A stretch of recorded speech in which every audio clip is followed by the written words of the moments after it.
l'Éternel te délice, il te donnera ce que ton cœur désire. Fidèle téléspectateur de Wapicom Télévision, la chaîne à l'âge idéal, bonjour et bienvenue dans les plateaux des matins des bonheurs. La tranche pas comme les autres, la tranche du savoir, tranche à Bissengo, tranche où les minarabino sur l'égalité, la lune, la tranche à Gitoko, où la tranche sous-souté. J'ai dit un très grand merci à mon boss, Pichou Andila, l'excellence dans la simplicité. Merci papa, la confiance aux Okoba, au Salaba, Biso, Baoloui, Batopa, Mami, Talalilo.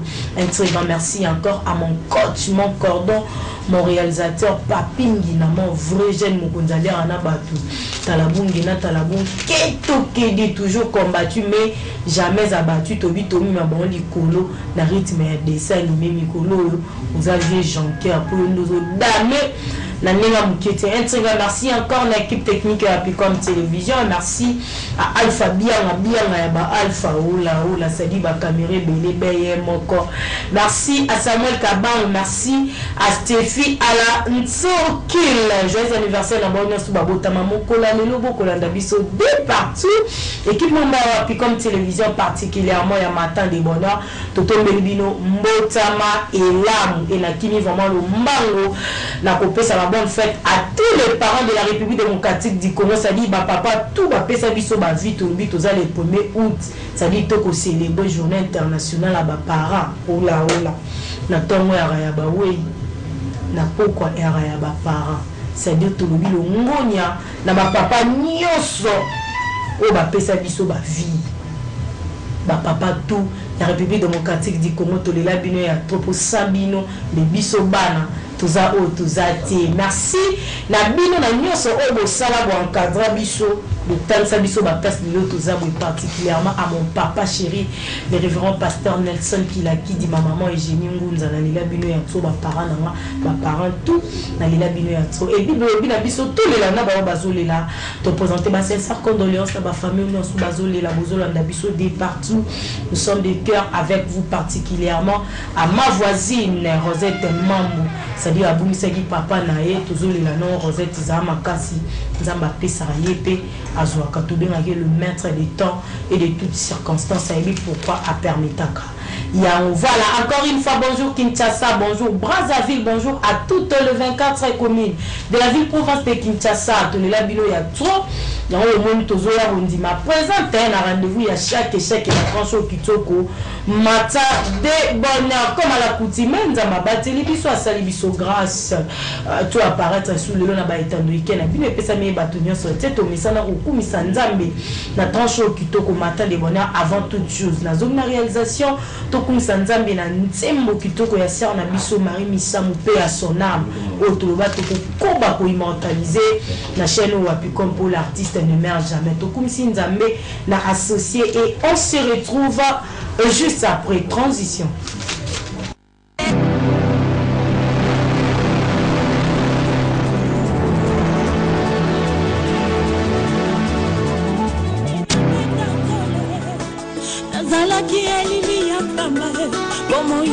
Tomolino, Kabana Satan. Bato Babanda, Kyotangai, Pakoma Dikolo Bana confessé, on va passer les Kakinga, Malobaki Ezali, et Tumbu, Yahanza, Benangai, la la la la.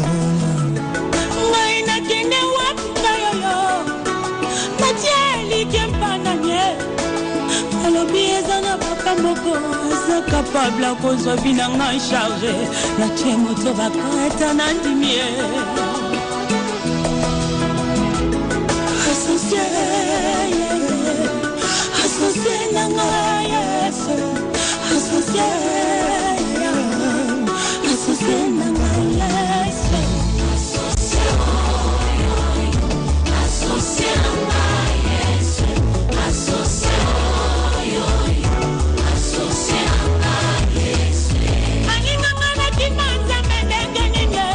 Atinda kimwana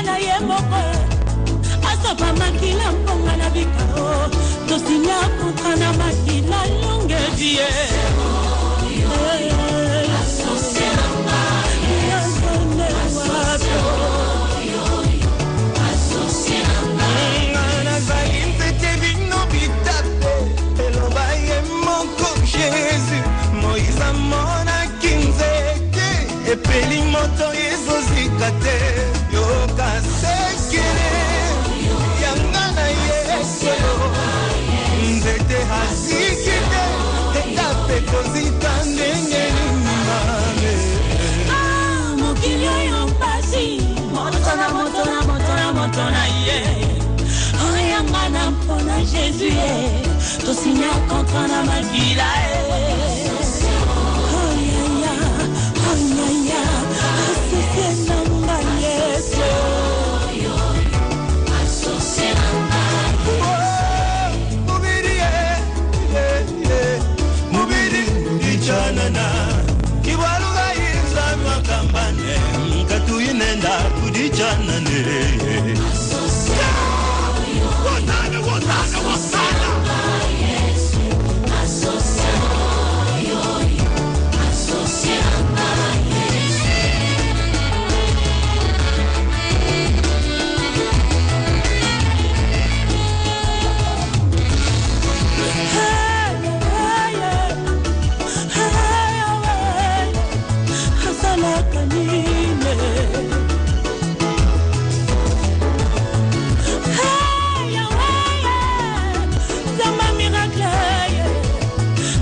Voilà, de retour sur ces plateaux associés, Nzamba associé la biso, ça est aux athées et Nzembo, je l'avais dit, spécialement à mon coach, mon cordon, mon réalisateur, Papingi, mon vrai jet, qui a dédié à mon pot, à Boumissa, papa, c'est-à-dire à orphelin des pères et des mères.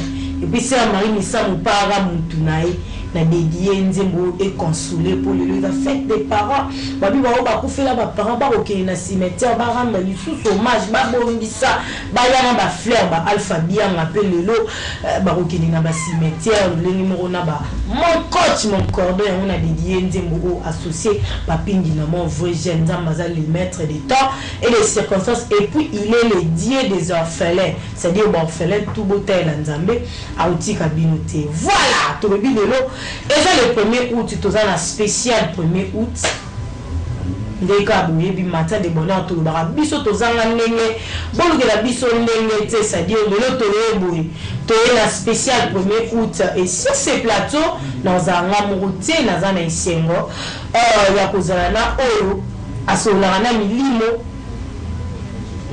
ala na milimo a mettre en carte na milimo Maître Jean-Pierre Manzolo alias Avatar Toubeta ne disola ba wey et Arani le 1er août na tongo tokendaka kolongola bamatiti na bacimetière ya bayebatika biso. Lelo eza spécial journée ya baparents. Bao bakufela baparents bakendaka na cimetière. Mais tokomona po mona papa kufela mwana ake lelo le 1er août. Oh, kufela mwana 3 ans ake na cimetière. Mais est-ce que c'est important biso ba chrétien tokendaka pe na cimetière bongo? Mais ça va oui. Et c'est Bible qui t'ôte. Est-ce que les malou va laisser les morts enterrer les morts? Tout ce qu'il a ba o ba kufa cop na bona ba ndé ba kufa là. Tout biso bi ba to na bon to na cop na ba oui. Voilà, na annoncé bino déjà invité le mona qui est maître Jean-Pierre Manzolo, maître Avatar Mboti na yo. Mbote Ndeko, Mbote aussi à l'heure na balandi na biso nyonso. Merci les sous pour l'invitation. Voilà, maître Avatar Lelo, spécial 1er août, fête des parents. On va faire les parents qui sont dans le cimetière. On a invité le Lobani, nous allons pour la journée, pour la et pas les parents qui sont dans le. Premièrement, essayez toeba que non date nyonso yo ba do ba de célébrer wana monde physique et ça a une influence na ngo pe alors de na de monde spirituel. Donc date moko ba le pona kango jamais par hasard et ça la kana sans c'est moko pe ni yo mystique na ke nango comme lelo et ils allaient fête ya ba mort fête ya ba parents alors les na ba église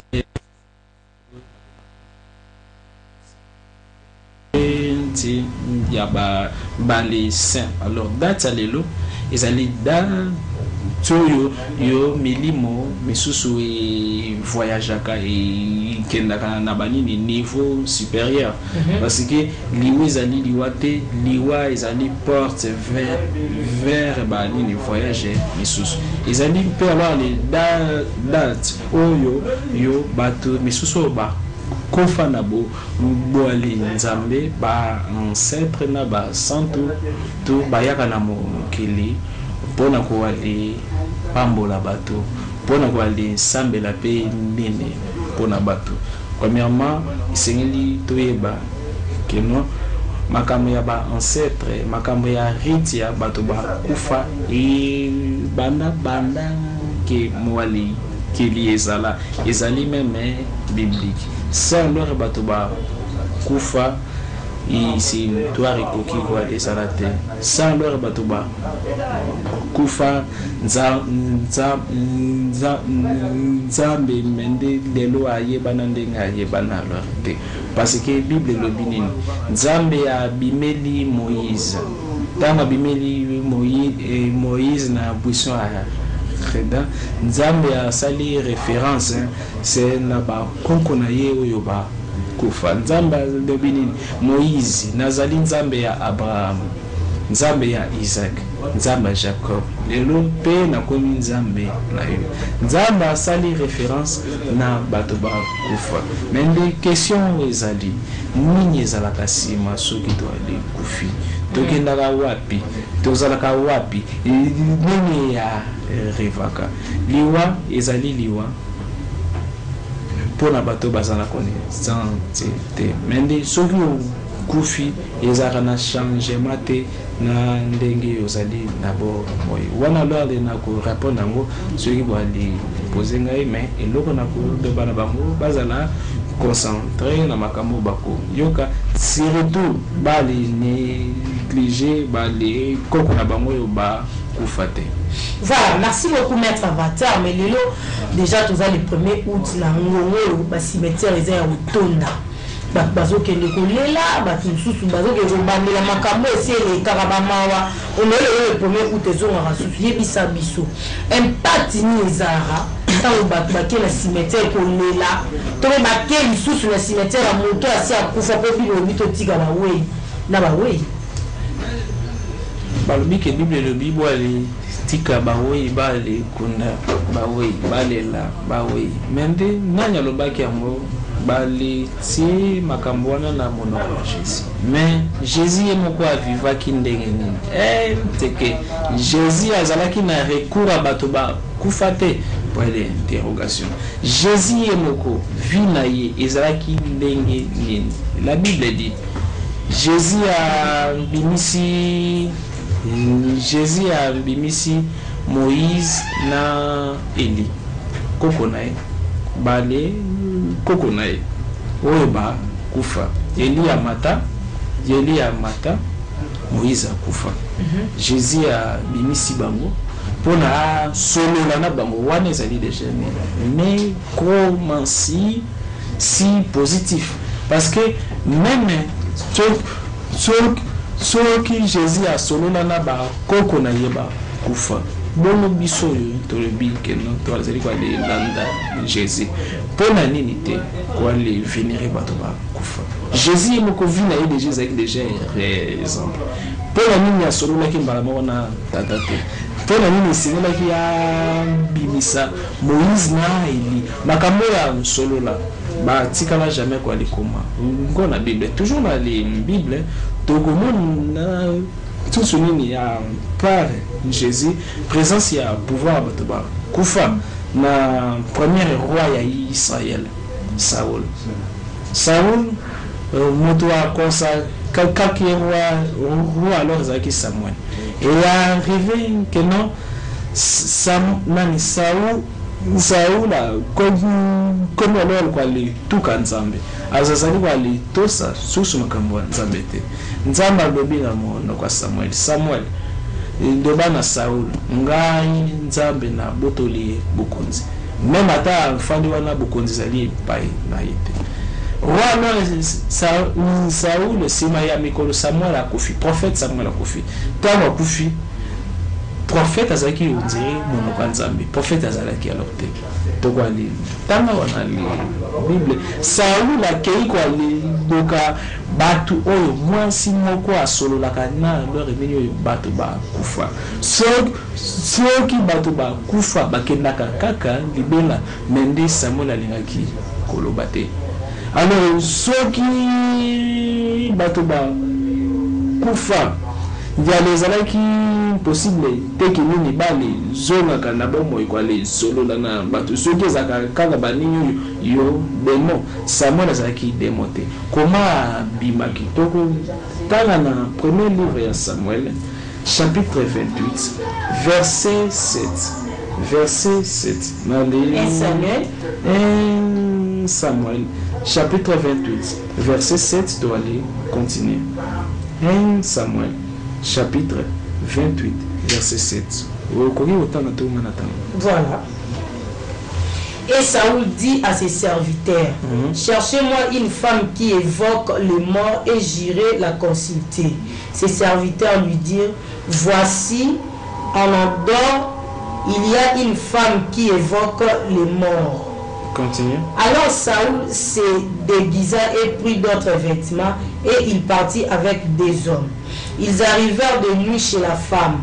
Saoul lui dit, prédis-moi l'avenir en évoquant un mort et fais-moi monter celui que je te dirai. La femme lui répondit, voici tu sais ce que Saoul a fait, comment il a retranché du pays ceux qui évoquent les morts et ceux qui président l'avenir. Pourquoi donc tends-tu un piège à ma vie pour me faire mourir?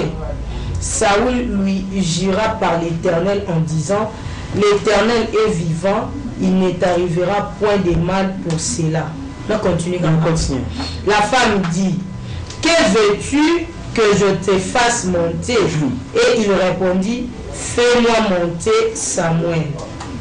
Lorsque la femme vit Samuel, elle poussa un grand cri et elle dit à Saoul, pourquoi m'as-tu trompé?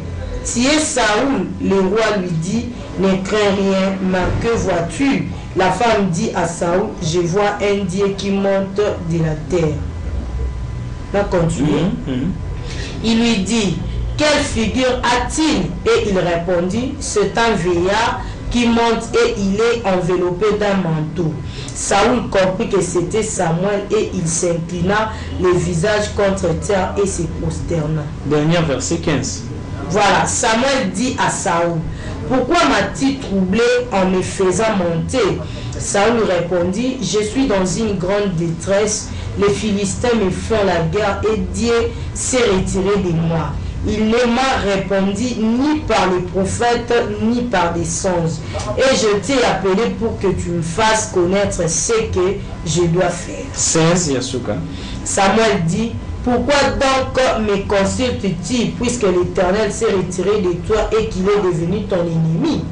L'Éternel te traite comme je te l'avais annoncé de sa part.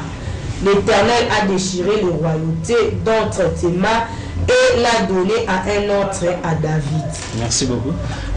Prophète Samuel, même à ta Koufi, a tiré les prophètes. Ah, c'est lui quoi, le parvenir quoi, les prophétiser, et même à ta la monde à Batouba Koufa. Par là, c'est qu'on a les fonds là, parenthèse. Nous, tous ceux qui ont Koufi, à Kenakawa.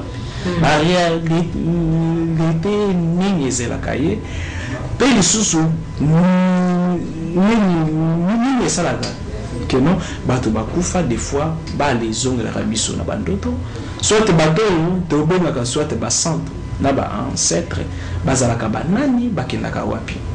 Premièrement pour na résumé motu ceux qui a kufi neti lelo supposons ngai na kufi lelo pendant na kufi lelo premièrement motu azali dans 16 corps et c'est rattaché à 8 corps.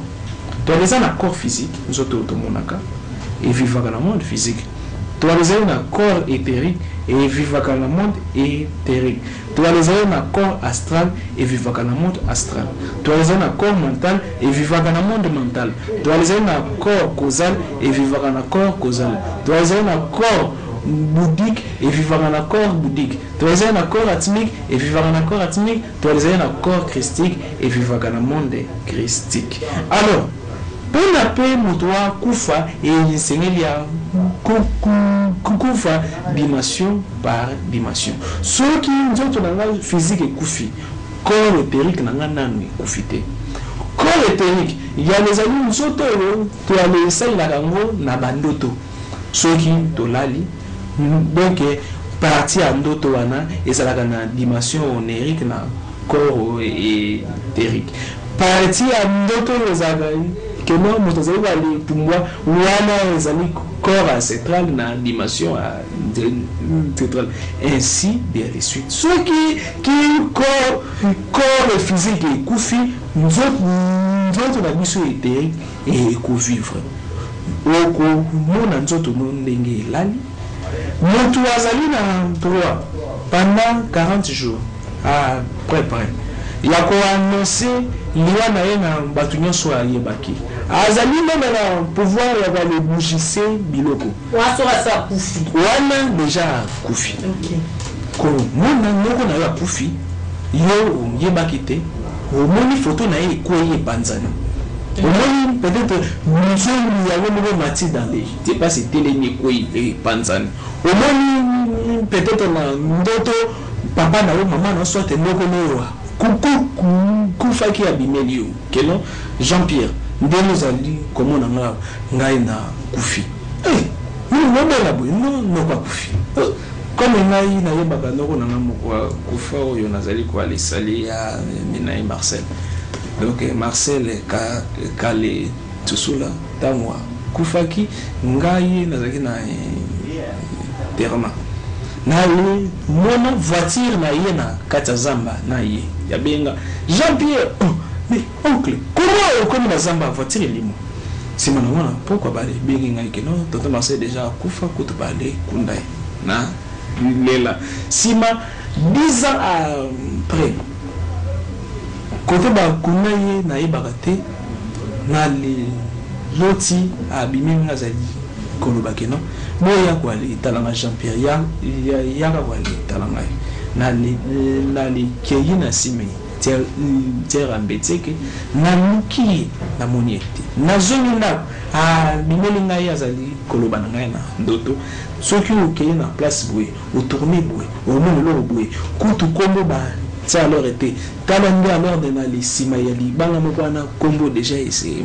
forcément renforcer yango tombo eza boye moni tombo eza boye na lamuki na tona bing mama toke ke tala aloba na ngabo toke bonnes tomoni na ye sima na ngwer na sali nyoso alobaki to ali bongisi na zungi ye dobi na nga merci sima wana vi na ngai mekaki mpe ko s'améliorer alors parlons de la qu'on préalé naki nini bato bakufa ba kufa na temende nini salemaka soki kufi soki na corps éthérique na yo na kufite ozali capable ya ko sana bato mokili ba malamu na ba mabe parce que nani molimo na zongi epai ya nzambe te azali nanu kaka na dimension éthérique koki alors le conformer que nous na kufaki alors solis ko nini 40 jours leki ange ya liwa ya ko kende na tomo kote bakundaki moto wana awa nazali kolobela nini lelo ya moto ya kufi selo ba jour nzamba katelaki ye parce que processus ezala différent na moto ya bali bemi ya Maui tana ye awa niwa normal sima nango ange ya mort koki bale ezala Samael et koki bale ezala Michael quelque soit ange agwale kende ange ya gera kama kabwaliwa agwale kende devant tomo ya Jean-Pierre supposons na kufaki imunu sima ya 40 jours ya kwale prononcer kombo ya Mowei 3 fois ce qui a béni 3 fois moli mono ebimi singa moko ekangaka nzoto na biso ya bomoi na ba nzoto na biso ya molimo bale benaka singa wana cordon d'argent singa wana moto salaka keno soki olali oloti bazo landa yo pona o la muka donc singa wana ezali nzere la scientifique soki obimi ezolisaka biso alors ange ya loi akoya nkati yango so ya nkati yango sima ya 40 jours ezali ntango colonne vertébrale kabonaka na moto donc kabani ange ya loi akozwa nini yo na yo corps na yo ezali nanu na bomoi nkiti ti yango na ba royaume des enfers soit alors na astral inférieur. Tu as les na 9 cercles d'enfer. Je vais aller visiter enfer. On va visiter enfer pour na fanda kunate. Mais pour na ba mabenyo so sala. On vivre en fois 7. On vit en fois 7, on souffrir fois les 7 parce que nous autres physique nous te battre la biso ceux qui basé va les menacer na ndoto on dit na ngana muka on yebi ki ozali na sécurité mais kuna cauchemar wana o kozonga susute ozali va les souffrir ceux qui ont fouti ba babenyo so sala batu na mokili si mango ange gardien na yo bemo gardien ba kozwa molimo na yo ba lengoli yango na banini dimension infernale wana bale matisi yango na 7 sie soit na astral supérieur comme les amis de la terre ezali kaka stage kanso ntiri okomi na paradis bamalamu nyonso nsala bato bafutisi sur yango fois 7 yo kamisi ke peni ange gardien na beno gardien baye bale bengo si Jean-Pierre yakawa na silité baye menio na 3e siècle bale bengo na zela keter bina hokma alors le bale bengo hokma comment oyo ezali monde angélique oyo ezali géré na ba 24 veillards ba le 24 veillards bazali ba seigneur ya karma na ya dharma bazali ba seigneur ya destin karma elakisi nini, dharma elakisi nini. Karma na langage ya basanskrit ya baindien elakisi kaka malbe nyonso oyo osali esengeli ofuta yango. Dharma elakisi nini, malamu nyonso osali esengeli ofuta yango, ezali bakozi ya baefe. Alors bale 24 veya wana bazali considéré comme ba magistrat céleste, comme banani au juge suprême. Bato bele balobaka ba 20 ali 4 VA balobaka ba rôle na bango te. Bakozwa sikoyo ani na yo bafandisi yango wana devant ba 24 VA. Ba le 24 VA nzambe ya mpesa ba le pouvoir ya ko tracer l'homme ya mutu. Via mutu, destin na yo, makama malamu esengeli yo sala, peni ni mission na yo na mokili. Maintenant na kata cerveau na biso batia vidéo na carte mémoire. Vidéo wana ezalaka wa baile bengaka ngona psychologie comme diaphragme. Ya mundu amere mutu créer ka ba image pour na olota, pour na se souvenir que non elongi yangi na mawe zakaboy, elongi ya soso zakaboy, elongi ya John zakaboy, pour na se rappeler wana ba bale benga romini diaphragme.